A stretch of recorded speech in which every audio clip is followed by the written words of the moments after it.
जय हिंद साथियों, सभी भाइयों को राम राम। साथियों, आप लोग को बता दें अभी के क्लास में हम लोग देखने वाले हैं साइंस का top 30 selected question for railway exam 2024 के लिए सेट नंबर 76 को।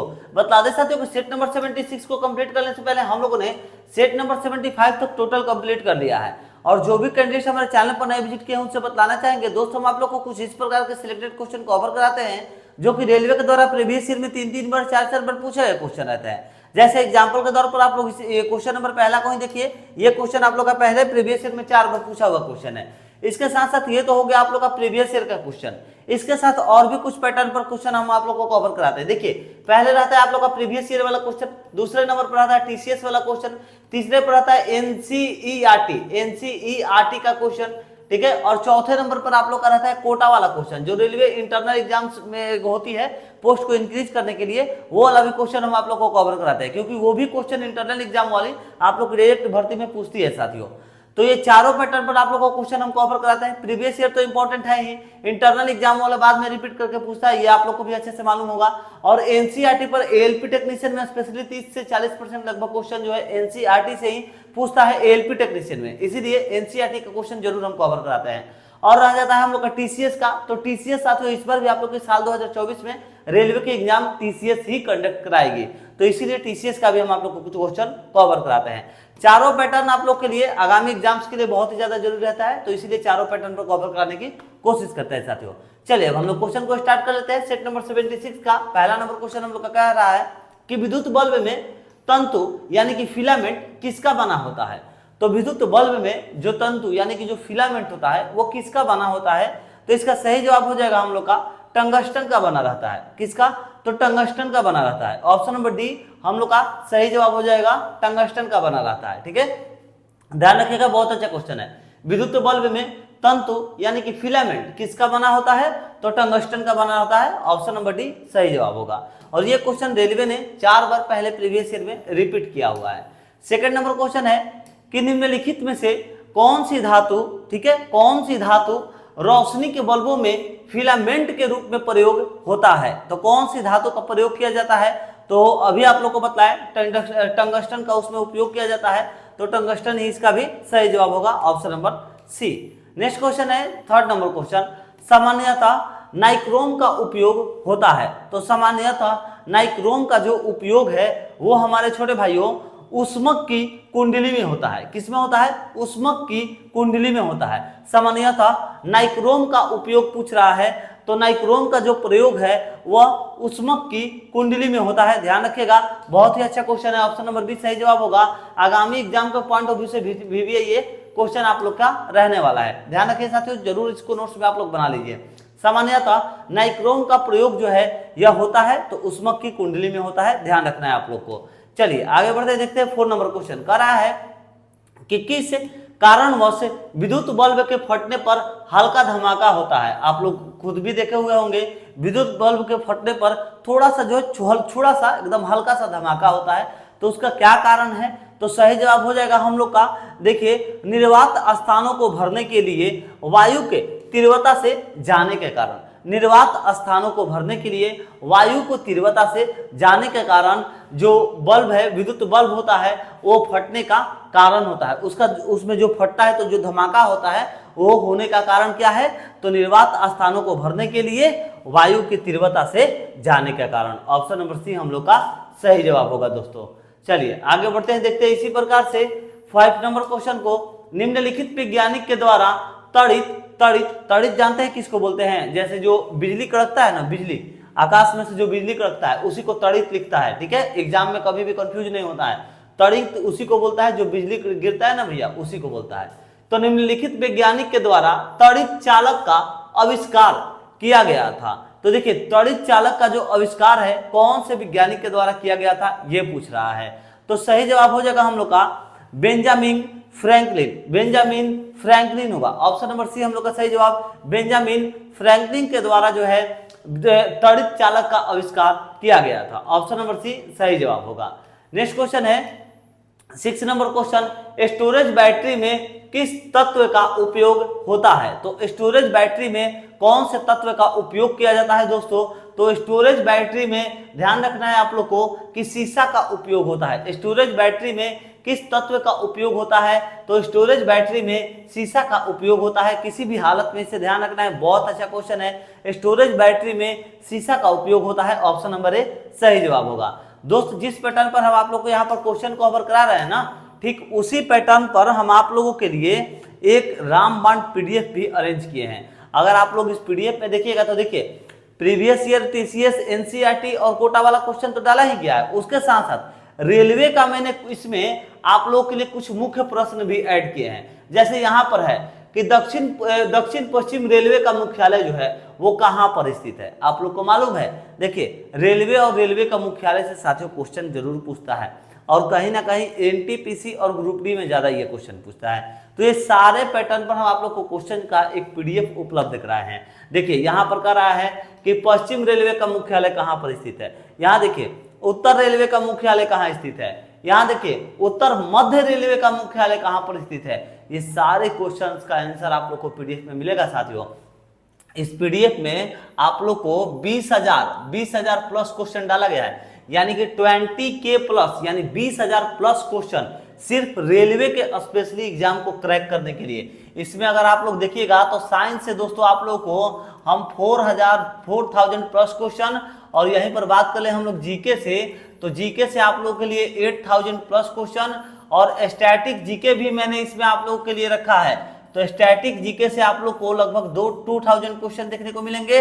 इसी प्रकार से मैथ और इसी प्रकार से रीजनिंग, यानी कि रेलवे के एग्जाम को क्रैक करने के लिए रामबाण पीडीएफ मैंने बनाया है आप लोगों के लिए। अगर आप लोग रेलवे में किसी भी एग्जाम के लिए फॉर्म को फिलअप किए हैं साल 2024 में, तो आप लोग इजीली क्रैक कर सकते हैं इस पीडीएफ के माध्यम से। इस पीडीएफ में आप लोग को प्रीवियस ईयर का क्वेश्चन है, टीसीएस का क्वेश्चन है, एनसीईआरटी का क्वेश्चन है, उसके बाद इसमें आप लोग को कोटा वाला क्वेश्चन, और उसके साथ रेलवे का प्रमुख जो क्वेश्चन होता है आगामी एग्जाम्स में पूछ सकता है, वो चारों पांचों पैटर्न पर हम लोग आप लोग के लिए ये पीडीएफ हम उपलब्ध किए हैं।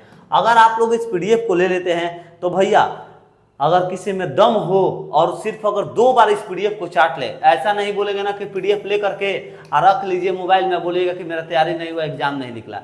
पीडीएफ ले करके किसी भी सूरत में रट जाइए, घोर के पी जाइए, या उसको भी अजीब निकाल कर चाट जाइए, मगर 2 बार किसी भी सूरत में आप लोग को पूरा पीडीएफ रटना होगा। 20,000 क्वेश्चन को 2 बार कम से कम पढ़ना होगा आप लोग को साथियों, तब जाकर के आप लोग का रेलवे का एग्जाम इजीली आप लोग निकाल सकते हैं। अगर आप लोग पीडीएफ लेना चाहते हैं तो आप लोग जो क्या करिएगा, आप लोग इस नंबर पर कॉन्टेक्ट कर लीजिएगा 78 70 14 12 38। इसमें साथियों आप लोग को कितने मैंने क्वेश्चन प्रोवाइड कराए हैं, 20K प्लस क्वेश्चन मैंने प्रोवाइड कराए हैं। ठीक है, आप लोग को जो है इस नंबर पर व्हाट्सएप कर देना होगा, व्हाट्सएप कर दीजिएगा और बोलिएगा कि भैया हमको जो है साल 2024 के लिए स्पेशल रेलवे का रामबाण पीडीएफ दे दीजिए।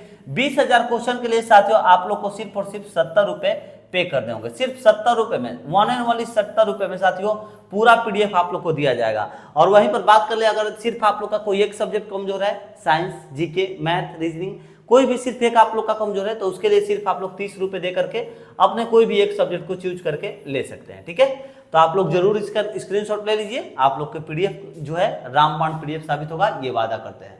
7 नंबर क्वेश्चन कह रहा है कि स्टोरेज बैटरियों में इस्तेमाल की जाने वाली धातु होती है। तो देखिए स्टोरेज बैटरियों में इस्तेमाल किए जाने वाला जो धातु है वो कौन सा होता है, तो जस्ता होता है। कौन सा होता है दोस्तों, तो जस्ता होता है। आप लोग को ध्यान देना होगा क्योंकि ये भी क्वेश्चन बहुत सारे कॉम्पिटिटिव एग्जाम्स में पूछा हुआ है। ठीक है, स्टोरेज बैटरियों में इस्तेमाल की जाने वाली धातु कौन सी होती है, तो जस्ता होती है। ऑप्शन नंबर सी हम लोग की सही जवाब होती है। चलिए आगे बढ़ते हैं, देखते हैं इसी प्रकार से 8 number question. Dipole television antenna में टर्मिनल इम्पीडेंस को रखा जाता है, तो आइए देख लेते हैं कितने ओम होगा भैया।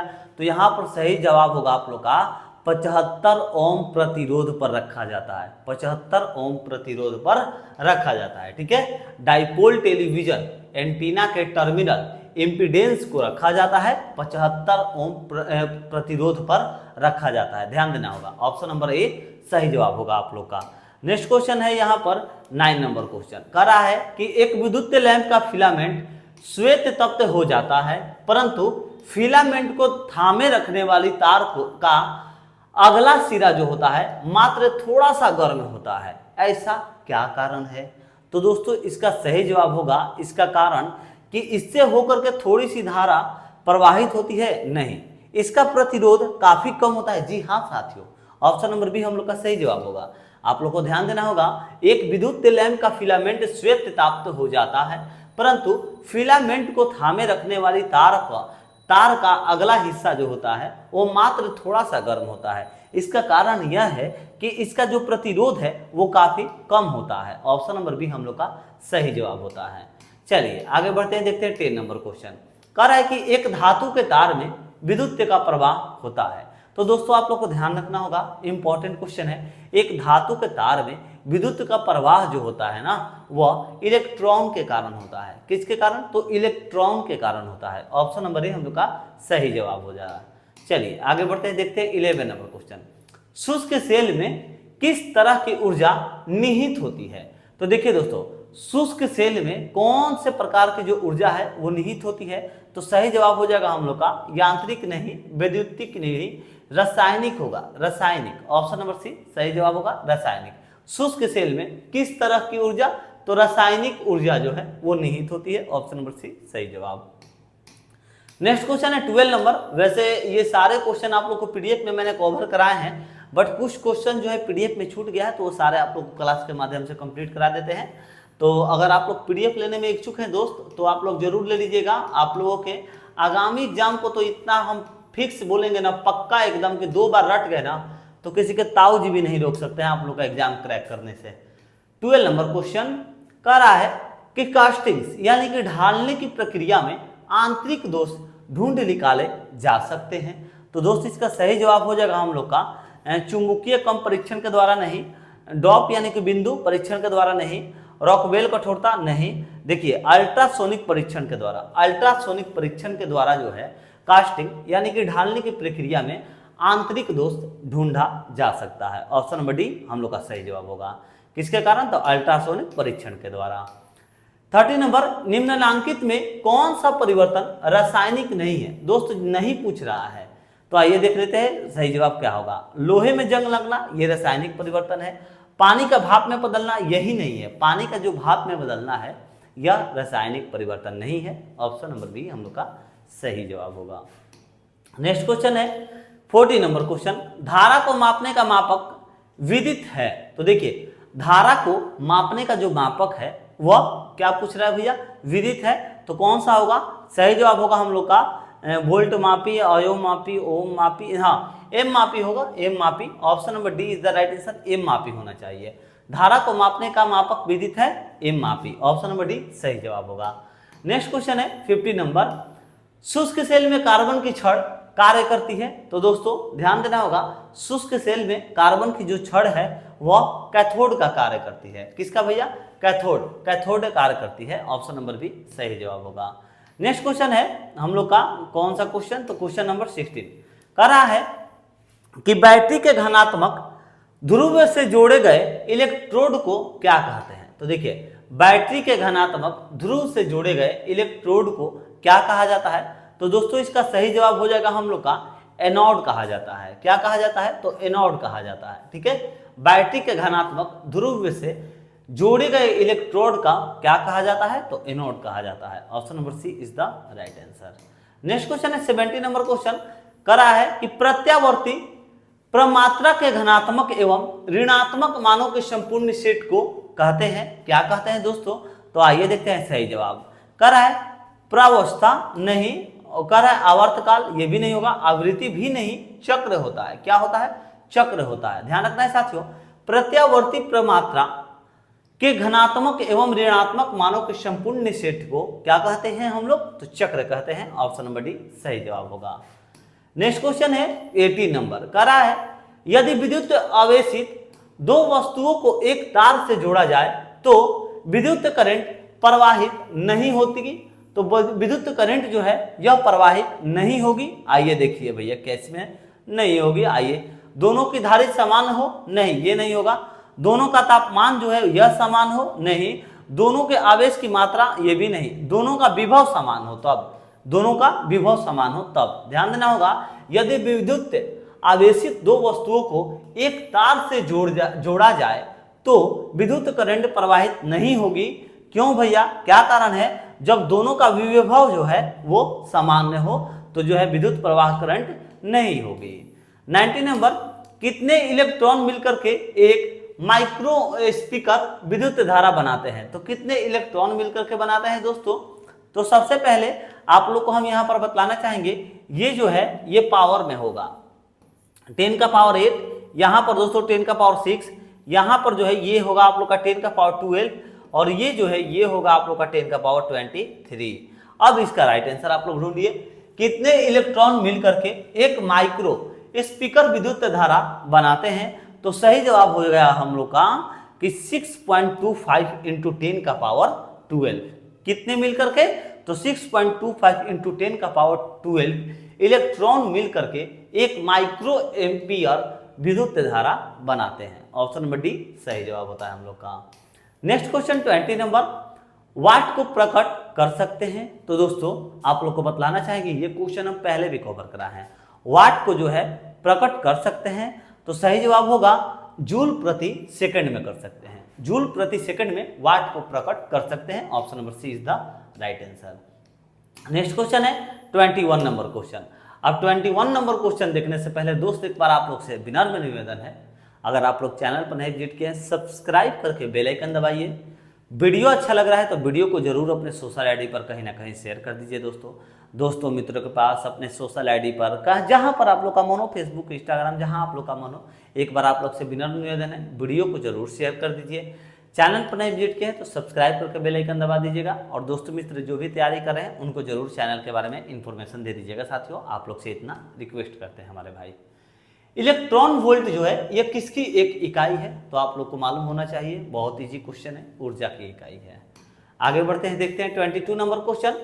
करंट ले जाने वाले दो समानांतर तारों के बीच का बल जो है यह किसकी परिभाषा के लिए प्रयुक्त होता है? तो सही जवाब होगा आप लोग का कूलम के लिए नहीं, यहाँ पर एम्पियर की परिभाषा के लिए प्रयुक्त होता है। करंट ले जाने वाले दो समानांतर तारों के बीच का बल जो है यह एम्पियर परिभाषा के लिए प्रयुक्त होता है। Option number B is the right answer. 23 number question, एक फैराडे बराबर होता है? तो दोस्तों आप लोगों को बतलाना चाहेंगे, एक फैराडे के बराबर जो है यह 1 कूलम पर 1 वोल्ट होगा, 1 कूलम बाई 1 वोल्ट। ठीक है, ध्यान रखना है आप लोग को। 24 नंबर क्वेश्चन कह रहा है कि बड़े बड़े भवनों में विद्युत चालक लगाए जाते हैं। तो देखिए भैया, बड़े बड़े भवनों में विद्युत चालक लगाए जाते हैं, इसका कारण यह होता है कि टीवी, सेलुलर फोन आदि के लिए एंटीना जैसे सेवा लेने के लिए नहीं, सेवा के लिए थोड़ी ना, वो तो बिजली तड़कता है ना, तो उसको मतलब होता है कि मतलब वो जमीन में सीधे एकदम लेकर के चला जाएगा।